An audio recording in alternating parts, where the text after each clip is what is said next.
சீமானின் புதிய திட்டம் வருத்தத்தில் தமிழ் மக்கள் இந்த தலைப்பில் தான் இந்த காணொலியை நம்ம விரிவாக காண இருக்கோம்.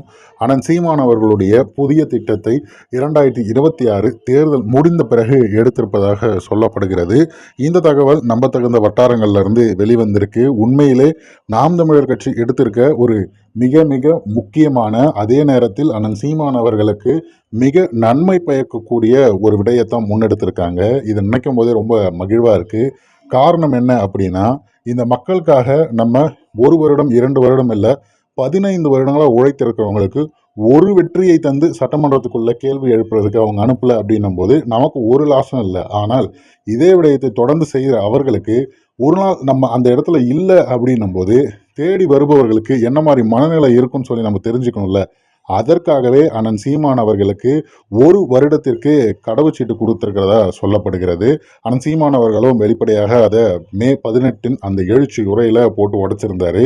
இனி எந்த போராட்டங்களுக்கும் நாம் தமிழர் கட்சி முதல் ஆளாக ஓடி வரணும்னு அவசியம் கிடையாது. அதனால எங்க சீமான் அப்படின்னு சொல்லிட்டு இணையத்துல எவன் கேள்வி கேட்டாலும் ஒன்றும் பதில் சொல்லாதீங்க, அமைதியா விட்டுடுங்க. கிட்டத்தட்ட 50 நாடுகளுக்கு மேல சுற்றுப்பயணம் மேற்கொள்ளலாம் அப்படிங்கிற ஒரு முன்னெடுப்பை எடுத்திருக்காங்க.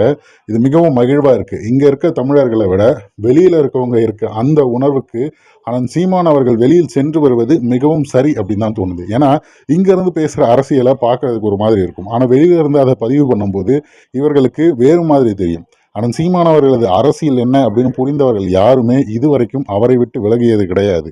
யாரோ ஒரு சில புல்லுருவிகள் வந்து செல்வது வேண்டால் நடக்குமே தவிர அவரது அரசியல் என்ன அப்படின்னு தெரிஞ்சவங்க அவரை விட்டு விலகுவதற்கான வாய்ப்புங்கிறதே கிடையாது. அந்த வகையில் அண்ணன் சீமான் அவர்கள் எடுத்திருக்க மிக முக்கியமான ஒரு சரியான தேர்வாக இந்த சுற்றுப்பயணம் இருக்கும் அப்படின்னு நம்ம எதிர்பார்க்கலாம். நாம் தமிழர் கட்சி இல்லாமல் தமிழ்நாட்டிலேயே போராட்ட நில சூழல்களில் இருந்து அனைத்திற்கும் மக்கள் அவதிக்கலாம். யாரை தேடுறாங்க, யாரை அழைக்கிறாங்கன்னு பார்ப்போம். ஒருவேளை அண்ணனை அழைத்தாலும் அண்ணன் சொல்வது போல அவர் அமைதியாக சுற்றுப்பயணத்தில் இருக்கவர் அங்கே இருப்பது அதுதான் சரி அப்படின்னு தனிப்பட்ட முறையில் நமக்கு மனசில் படுது. உங்களது கருத்துக்களை பதிவிட்டுருங்க.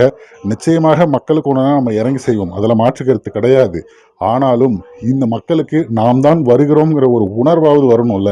ரொம்ப இலகுவாக கிடைப்பதாலோ என்னவோ நாம் தமிழர் கட்சியுடைய அருமை அவர்களுக்கு தெரியவில்லை.